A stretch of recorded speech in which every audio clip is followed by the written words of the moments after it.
Surely our lives are better than medieval monks.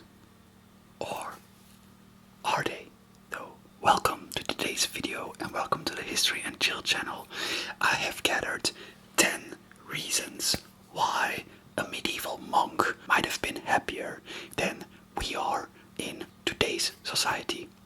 So, without further ado, let's just get straight into the video, people, and we'll start things off with reason number 1, obviously.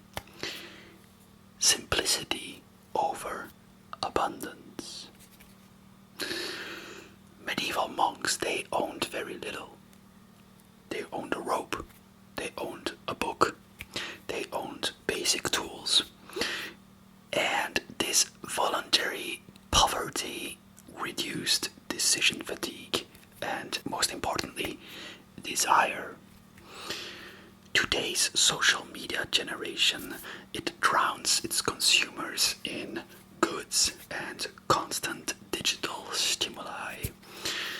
Yet, research clearly shows that material abundance correlates very poorly with happiness. Yes, indeed. Monks were shielded from comparison shopping as well, and yet in social media we are stuck in this endless consumption cycle that might be kind of depressing. I don't know. Reason number 2 that medieval monks might have been happier than we are today is structured rhythms of life. And this is a very big one, I think. Monastic hours gave clear daily rhythms, prayer, work, rest. This structure reduced anxiety by eliminating uncertainty about what comes next. And modern life might be more fragmented, and we get notifications all the time and irregular work as well.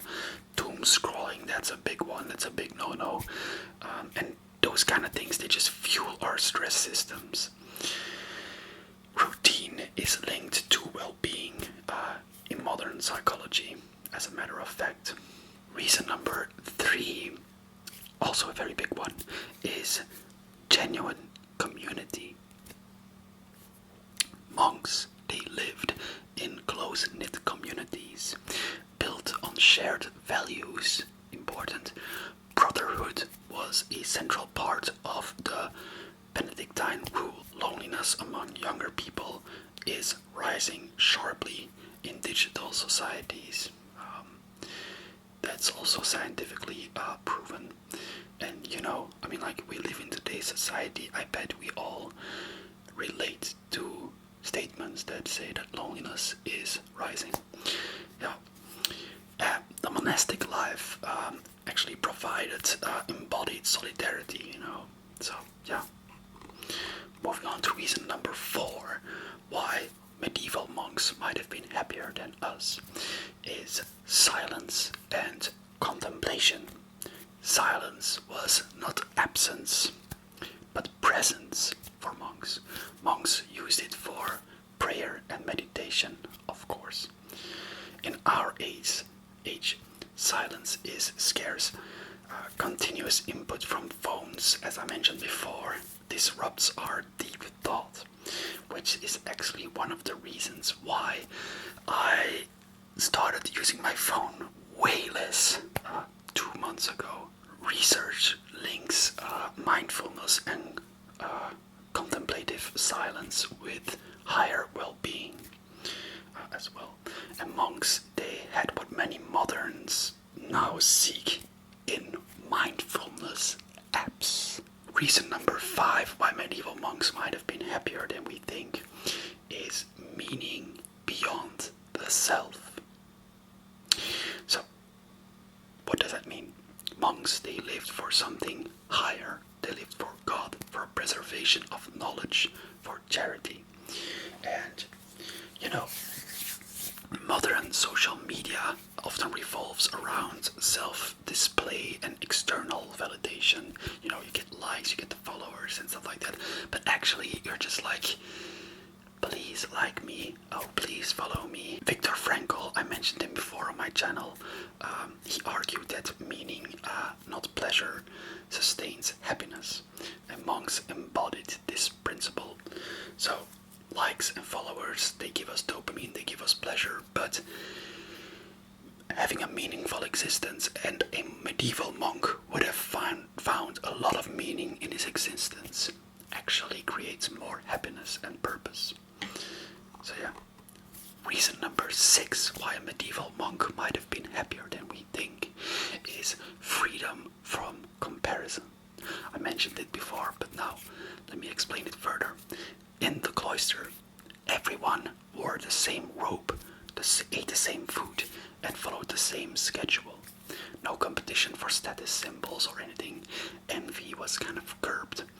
Social media intensifies social comparison, a well-established cause of lower well-being. And, you know, this envy, this wanting to one-up people,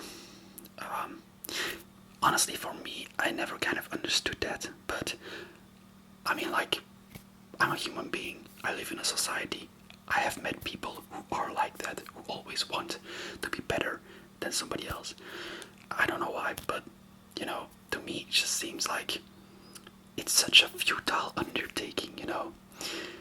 I'm a runner, I like to run a lot, and sometimes people, they ask me, how fast are you, how fast are you, how fast can you run? I don't care, I just like to run, you know. And if I would care, then I probably would feel a lot of envy to someone who's faster than me. But guess what? There's always someone faster than you. I mean, like, I hope you get my point, but it's not that I'm like, I don't want to better myself or something in running because I like the fact that I'm, you know, becoming more fit. But I don't look at somebody else that's faster than me and say like, oh man, I wish I was as fast as him.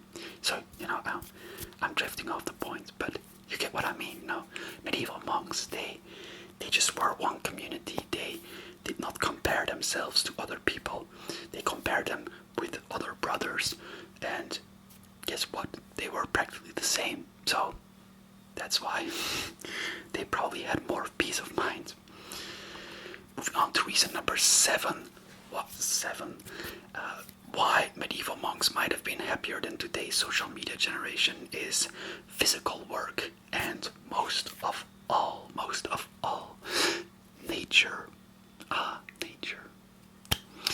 Monastic labor, gardening, tending for the animals, and stuff like that, grounded life in the body and the seasons. Today's social media lives are sedentary and screen-bound. Physical labor and time in nature are now recognized as mental health boosters. Well, you don't have to be a genius to, yeah, you know, to come up with that, I believe. But yeah, reason number 8. Deep focus and craftsmanship. Copying manuscripts, as monks oftentimes did, required a lot of patience, concentration, and devotion, producing a flow state. Modern multitasking and fragmented attention erode this ability. Monks practiced what Silicon Valley now sells as deep work. And that flow state, that's something interesting, but because I got ADHD, but if a subject interests me, or if I want to do something that I really want to do, I can like be in this kind of like flow state where I just do it for hours on end. Like, I can't quit. It's probably not exactly the same as like a monk or something, but more or less, maybe, I don't know. Reason number 9 is acceptance of mortality, and that is a big one, a very big one. Monks meditated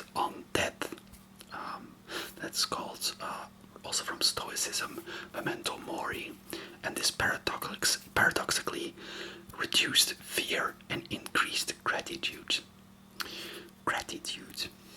Sometimes English words are a little bit hard for me to pronounce if I'm like talking, try to talk fluently, you know. Modern cultures, they hide away death, you know, which oftentimes increases anxiety about death. Living with awareness of death gave monks perspective, while we today live in denial. And it is a stoic exercise to envision your own death and to do that on a daily basis. And I've never done it, but I mean, like, I have done it, but I never like really committed to doing that kind of meditation. But I can believe that if you do it, there will be a lot of gratitude in you for being alive just that day and not thinking about the future and stuff like that. The last reason why a medieval monk might have been happier than our social media generation is time. They saw time as a gift, not a race. For monks, time followed bells and seasons, cyclical, sacred. For us, time is linear, you know, monetized and rushed. Time is money, as people say. And that's just a crazy statement, you know. Studies show that perceiving time as abundance increases happiness. Monks lived with an abundance of time. We live in scarcity, you know, despite having more leisure, probably. Yeah, so those were 10 reasons why a medieval monk might be happier than we are. Maybe the monks weren't more free than we are. Maybe they weren't richer. Probably not. But they knew that how to live within limits, you know. They had silence, rhythm, brotherhood, and maybe in that stillness they found something we have lost. I don't know. You tell me. Let me know in the comments. Maybe you agree, maybe you disagree, maybe you think I am crazy for saying this. But yes, I'll catch you guys in the next video, hopefully. Bye.